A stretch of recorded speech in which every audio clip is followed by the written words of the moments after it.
ప్రజలు మెచ్చేలా అధికారుల పాలన ఉండాలి. జనవరిలోగా ఫైల్స్ అన్ని ఆన్లైన్ చేయాలి. కలెక్టర్లకు చంద్రబాబు ఆదేశం. ఈ నెల 20 తర్వాత సర్పంచ్లతో ఆత్మీయ సమ్మేళనం. కాంగ్రెస్ మద్దతుతో గెలిచిన వారితో సీఎం మీటింగ్. ఎమ్మెల్యేలు జాబితా సిద్ధం చేయాలన్న రేవంత్. పోలవరం నల్లమల సాగర్ పై న్యాయ పోరాటం. సుప్రీంకోర్టులో తెలంగాణ సర్కార్ రిట్ పిటిషన్. ప్రాజెక్టుపై ముందుకు వెళ్లకుండా ఆదేశించాలని అభ్యర్థన. నేడు ఎమ్మెల్యేల అనర్హత పిటిషన్లపై స్పీకర్ నిర్ణయం. 8 మందిని విచారించిన గడ్డం ప్రసాద్.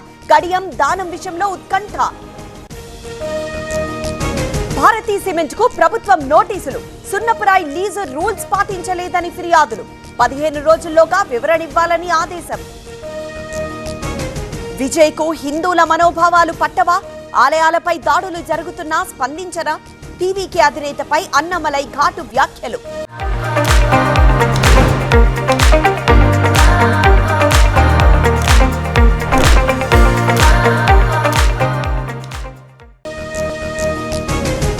జీహెచ్ఎంసీ టీ లిమిటేషన్ పై రగడ. కాసేపట్లో హైకోర్టులో విచారణ.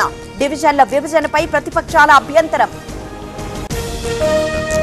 రేపటి నుంచి పోలీస్ కస్టడీకి ఐబొమ్మ రవి. 4 కేసుల్లో 12 రోజుల పాటు విచారణ. కీలక విషయాలు రాబట్టే ఛాన్స్.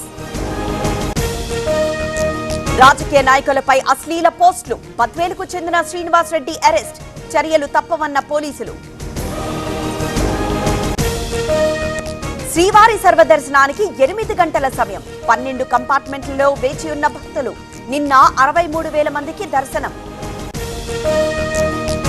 విశాఖ ఎయిర్పోర్ట్ లో దట్టంగా పొగమంచు. విమాన సర్వీసులకు అంతరాయం. విమానాల దారి మళ్లింపు. శ్రీకాళహస్తి ఆలయంలో విదేశీ భక్తుల సందడి. 40 మంది రష్యన్ దేశస్థుల దర్శనం. సాంప్రదాయ వస్త్రధారంతో పూజలు. రామేశ్వరం ఆలయంలో రద్దీ. మార్గశిర మాసం సందర్భంగా ప్రత్యేక పూజలు. తెల్లవారుజాము నుంచే బారులు తీరిన భక్తులు. భారత్ టాక్సీ పేరుతో త్వరలో సరికొత్త యాప్. జనవరి 1 నుంచి ఢిల్లీలో అందుబాటులోకి. ఓలా, ఊబర్ ఛార్జీల నుంచి ఉపశమనం. భారత ప్రధానికి అపూర్వ గౌరవం. ఇథియోపియా అత్యున్నత పురస్కారం. గ్రేట్ ఆనర్ నిషాన్ ఆఫ్ ఇథియోపియాతో సత్కారం.